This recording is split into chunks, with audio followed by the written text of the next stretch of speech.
Tapi kita nggak tahu ya, Šeško ini bisa nggak dia adaptasi dengan sepak bola Inggris. Gua rasa sih dia bisa sih, dia bisa.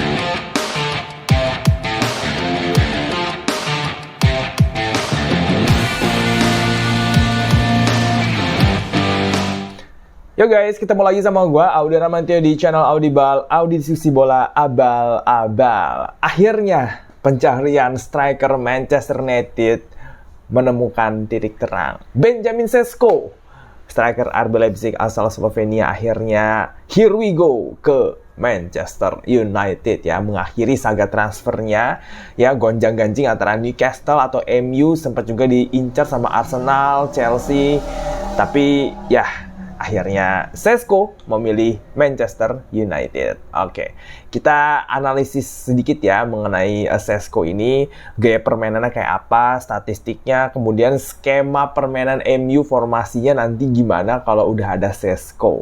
Oke, kita langsung aja masuk ke Bacot Taktik, let's go. Oke guys, ini dia, kita lihat dulu untuk statistik dari Benjamin Šeško. Ya, Benjamin Šeško usia 22 tahun, tinggi 195 cm, asal Slovenia, center forward, pemain RB Leipzig. Dalam 2 musim barengan sama RB Leipzig, Benjamin Šeško cetak 39 gol dalam 87 pertandingan dengan catatan 14 gol di Bundesliga dalam 31 pertandingan 2023-2024 dan 13 gol dalam 33 pertandingan Bundesliga 2024-2025. Jadi konsisten cetak 2 digit gol ya, meskipun di musim kemarin ya berkurang 1 gol nih di Bundesliga. Nah, coba kita analisis gaya permainannya dia. Oke, ini gua ambil dari The Voice, The Coach Voice, PremierLeague.com, Opta Analyst, dan Votemob, sama tadi Transfermarkt ya. Kita lihat nih untuk Šeško sendiri, ini tipikal striker yang dia bukan cuma jago di kotak penalti, tapi juga jago di luar kotak penalti. Kita bisa ngeliat dari statistiknya ya, kalau misalkan gua teliti untuk statistiknya ini, Šeško itu ngelepas 36,8% tembakan dengan 23,1% itu berasal dari luar kotak penalti. Jadi dari 36,8% tembakannya itu 23,1% tuh jadi gol dari luar kotak penalti. Kemudian ya, Šeško ini juga termasuk striker yang cukup cepat pergerakannya. Jadi dia bukan striker tinggi yang gerakannya lambat, tapi dia striker tinggi yang ya bisa lari lah, punya agility. Karena kalau kita lihat dari catatannya lagi nih ya, speednya itu 35,7 km per hours ya. Ini cuma beda 1,5 km aja dari pemain tercepat Bundesliga, Jan Matobohaya, yaitu 37,2 km per jam untuk posisi striker. Kalau di rata-rata ya, Šeško itu termasuk kategori striker pemain nomor 26 tercepat di Bundesliga 2024-2025. Dan seperti yang gue bilang tadi, Šeško cukup produktif cetak gol dari luar kotak penalti. Total ada 8 gol yang dia ciptakan dari luar kotak penalti selama membela RB Leipzig. Nah, ini salah satu contohnya nih ya. Ini salah satu contohnya gimana dia itu bisa memanfaatkan ruang untuk cetak gol dari luar kotak penalti. Kita lihat di sini ya, ada dua dia lihat nih, ada 2 backnya yang membuka ruang untuk cetak gol, tapi ya dia instead tendang datar ke sini ya, instead dia tendang datar ke bawah, dia coba untuk melakukan bahasa Italianya pallonetto ya, bola ngelewatin kepala ya. Jadi dia nembak bolanya tuh bener melayang di atas kepala dan masuk ke pojok gawang ya. Ini menjadi salah satu kelebihan dari Benjamin Šeško. Yang paling mencerahkan kan golnya dia ke gawang Bayern Munchen ya. Ini kita lihat nih ya. Ini skema serangan balik ya, waktu RB Leipzig antisipasi corner kick. Šeško dia udah lari duluan ya. Ini Šeško ya. Ini Šeško dia udah lari duluan. Back Bayern Munchen nggak bisa ngejar dia, kalah lari. Ini benar-benar kalah lari loh. Dan bola ini juga mengarahnya tuh ke sini ya. Jadi Sesko bisa langsung terima, dan yang dia lakukan bukan bawa bolanya ke depan, tapi langsung di-shoot sama dia dari jarak 25 meter dengan bagian kaki luar ya. Jadi dia begini nih nembaknya, begini. Bukan begini, tapi dia begini. Bolanya tuh ditendang pakai kaki bagian luar. Jadi bolanya tuh muternya begini, set gitu ya. Bolanya tuh muternya tuh nyamping ke kiri gitu. Bukan, biasanya kan kalau dia nendang pakai kaki bagian dalam kan bolanya kan muter begini, ya kan? Tapi dia nendang dengan kaki bagian luar, jadi putarannya tuh wah, bener-bener misang begini loh, ya. Akhirnya ya itu bola masuk dengan sempurna nih ke gawangnya Jonas Urbik. Ini di laga lawan Bayern Munchen. Ini salah satu gol paling keren yang pernah dicetak Sesko selama membela RB Leipzig ya. Cuma RB Leipzig kalah di pertandingan ini. Nah, kita lihat ya untuk Sesko sendiri penempatan posisinya. Jadi dia itu bukan tipikal striker yang maksa. Kalau misalkan ada 2 defender di sini ya, ada 2 defender ya yang ngejaga di zona pertahanan, biasanya striker tuh coba untuk nempel di antara 2 pemain ini ya, antara 2 pemain ini. Tapi Sesko ngelihat kalau gue nggak bisa masuk nih di antara 2 pemain ini, pasti teman gue nggak bisa ngedapet bolanya. Dia coba cari posisi di mana dia bisa menerima bola dari temennya. Makanya dia akhirnya bergerak diagonal ke belakang ya untuk terima bola. Padahal dia tadi datangnya dari sini kan, ya kan. Kemudian dia coba untuk mundur dan ya bergerak diagonal ya, nyerong ke kanan buat dapat bola dari rekannya. Ya, ini menjadi salah satu kelebihan dari Benjamin Sesko, bahwa dia menempatkan posisinya dia di tempat di mana dia bisa menerima bola dan bisa melakukan kombinasi lah dengan rekan-rekan timnya, sehingga bola tuh nggak mati di Sesko. Kalau misalkan dia nggak bisa pertahankan tuh bola, dia masih bisa ngoper ke temennya. Nah, itu salah satu tipikal striker yang memang berusaha untuk terlibat dalam membangun serangan.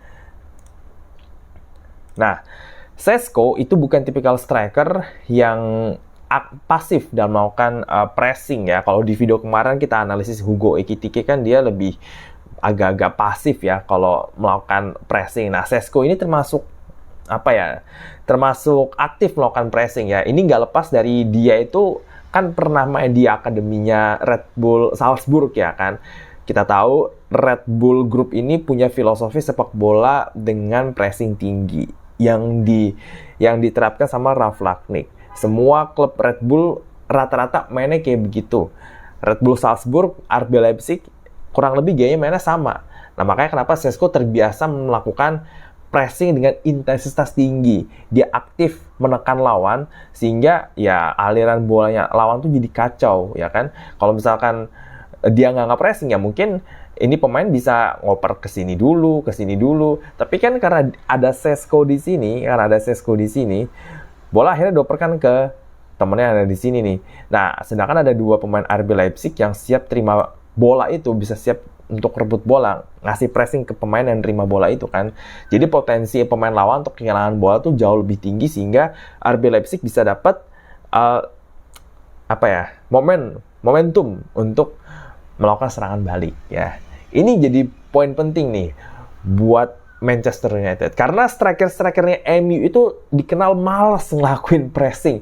Sumpah gregetan ya ngeliat pemain-pemain MU, terutama pemain depannya itu kayak malas banget ngelakuin pressing. Nah, dengan hadirnya Sesko dan dia terbiasa melakukan permainan pressing tinggi dari dia main di tim juniornya RB Salzburg, gua rasa ini akan menjadi nilai tambah yang signifikan banget buat MU, terutama ketika dia melakukan transisi nih dari bertahan ke menyerang. Nah, kita lihat untuk skema permainan MU nanti gimana sih pas udah ada Sesko. Ini dia nih ya, formasi MU setelah ada Sesko. Kalau di video sebelumnya gue cuma nambahin Cunha sama Mbeumo, kali ini karena ada Sesko ya kembali ke formasi andalannya Ruben Amorim, yaitu 3-4-2-1. 3 back yang ada di belakang ada Leny Yoro, Matthijs de Ligt, Lisandro Martinez. Gue tetap milih Lisandro Martinez meskipun di pramusim ini Luke Shaw banyak main ya.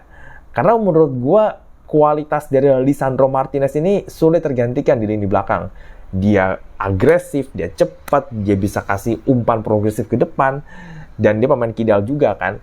Jadi gue rasa tetap ya, kalau Lisandro Martinez fit, Lisandro Martinez ada di sini.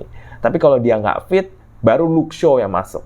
Untuk back bagian kanannya ini Leny Yoro ya, karena dia punya speed ya, fisiknya juga oke. Gue rasa dia layak dapat kesempatan di musim ini. Dua gelandang tengah, ada Bruno Fernandes sama Casemiro ya. Kembali lagi, kenapa gue pasang Bruno Fernandes di sini, bukan Manuel Ugarte atau Kobbie Mainoo? Ya karena MU tetap butuh kreativitas dari Bruno Fernandes. Yang jadi masalah ini kan Bruno Fernandes ini kan sering banget bikin lini tengahnya MU itu kan bolong ya. Casemiro ini udah lambat ya. Nah inilah butuh kerjasama dari dua back ini, Lisandro sama Leny Yoro, untuk nutup ruang. Ya, jadi kayak De Ligt itu fungsinya jadi kayak ya semi-semi libero lah. Karena dia ini De Ligt itu kan lebih lambat kan ya. Jadi kalau dia disuruh lari naik turun tuh lambat, pasti nggak kekejar. Dia kalau lawan pemain cepet gitu pasti nggak kekejar, kayak tadi backnya Bayern Munchen nggak kekejar sama Šeško kan. Nah, ini makanya kenapa ada Lisandro sama Leny Yoro. Sebenarnya ada alternatif lain ya, di kanan tuh ada Mazraoui juga ya. Cuma gue coba untuk ngeliat Leny Yoro nih, kayaknya dia layak untuk dapat kesempatan. Untuk wingback kanan tetap Amad Diallo ya. Amad Diallo dipasang di posisi ini selama pramusim juga, lebih sering main di sini juga. Waktu awal-awal dia diangkat sama Ruben Amorim juga dia main sebagai wingback, bukan sebagai penyerang sayap kanan ya. Jadi gue rasa di sini Amad Diallo, Patrick Dorgu ya yang ada di kiri, gue milih Patrick Dorgu, kemudian Mbeumo di kanan, Cunha di kiri, Šeško di tengah ya. Di sini Bruno Fernandes ini diharapkan dia lebih free roll, dia bisa ngalirkan bola, dia bisa ciptakan kreativitas, dia bisa bantu Šeško untuk dapetin bola-bola matang untuk cetak gol. Nah, ini alternatif pertama nih untuk formasi MU. Alternatif kedua kayak gimana? Mungkin sedikit perubahan aja ya. Ya mungkin Leny Yoro gue ganti nih jadi Mazraoui ya. Jadi Mazraoui, untuk kanannya tetap Amad Diallo, atau ya kalau tadi mainin Leny Yoro, Amad Diallo nggak main, Mazraoui ke kanan, tapi nggak, Amad Diallo tetap dibutuhin di sini ya, karena dia bisa transisi sama Mbeumo. Jadi kalau Mbeumo yang ngelebar, Amad Diallo yang masuk nih. Šeško tetap jadi target man, dan Cunha juga di sini ya butuh support juga ya di sebelah kiri. Untuk ya ini dia nih, gue sebenarnya lebih memilih kalau MU tuh mau beli wingback kiri ya, karena Dorgu sama Dalot gak bisa diandelin ya. Tapi ya udah, yang ada Dorgu ya udah Dorgu. Ya, tapi dia kan lebih mungkin lebar, ya kan. Cunha-nya lebih masuk ke dalam. Ya, jadi untuk sisi kiri, sisi kanan tuh agak beda ya. Karena Cunha nggak bisa tuker-tukeran sama Dorgu. Tapi kalau Amad Diallo sama Mbeumo bisa. Ya, ini bisa nih untuk ya mengecoh lawan. Ya, di prakteknya seperti itu. Šeško kalau di RB Leipzig, dia itu tuh duet sama Lois Openda.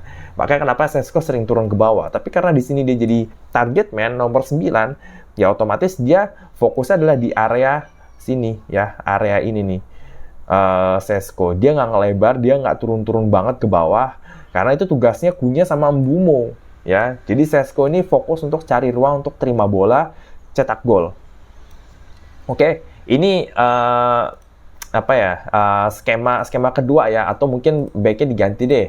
De Ligt bukan De Ligt tapi Maguire ya. Maguire kirinya kita ganti jadi Luke Shaw ya, Luke Shaw ya. Kemudian untuk gelandangnya, kalau Casemiro ini akhirnya lambat ya, nggak bisa ngikutin, ya udah oke, kita ganti jadi Ugarte.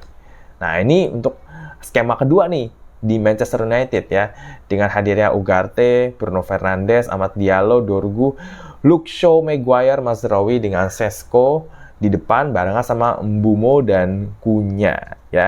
Nah, kalau misalkan ada alternatif ketiga nggak nih? Alternatif ketiganya gimana ya? Kalau MU nggak beli gelandang serang baru atau nggak beli gelandang tengah baru, agak susah untuk ambil skema ketiga nih.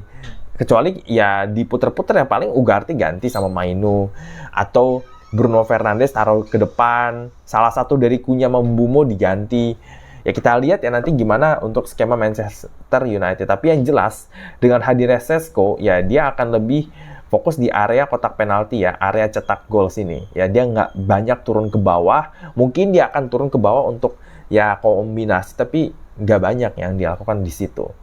Nah, kembali lagi sekarang pertanyaannya adalah apakah Benjamin Šeško layak dihargai dengan biaya transfer kalau nggak salah tuh sampai 80 jutaan ya, MU beli Šeško dengan bayar nyicil setiap tahunnya. Ya nggak tahu. Ya, kita hanya bisa menilai Šeško bagus atau enggak kalau udah main di Premier League dalam satu musim 38 pertandingan ya. Nggak bisa kita nilai dia cepat ya, hanya 1, 2, 3 pertandingan. Tapi memang MU butuh striker, dan harga striker saat ini memang melonjak banget. Mau nggak mau, MU memang harus keluar cash 80 juta nih, kalau dia mau dapat striker yang kualitasnya top. Tapi kita nggak tahu ya, Šeško ini bisa nggak dia adaptasi dengan sepak bola Inggris. Gua rasa sih dia bisa karena dia biasa main di RB Leipzig, di Red Bull Group dengan intensitas dan pressing tinggi. Jadi gua rasa dia bisa. Cuma kita juga gak bisa tutup mata ya sama pemain-pemain RB Leipzig yang flop di Premier League ya. Contoh Timo Werner, Christopher Nkunku, Naby Keita. Ini mantan RB Leipzig yang flop nih di Premier League. So far mantan RB Leipzig yang main bagus di Premier League cuma Ibrahima Konate ya, dan dia back. Sedangkan 3 yang gue sebut tadi itu semuanya penyerang. Nah gimana nih Šeško nih?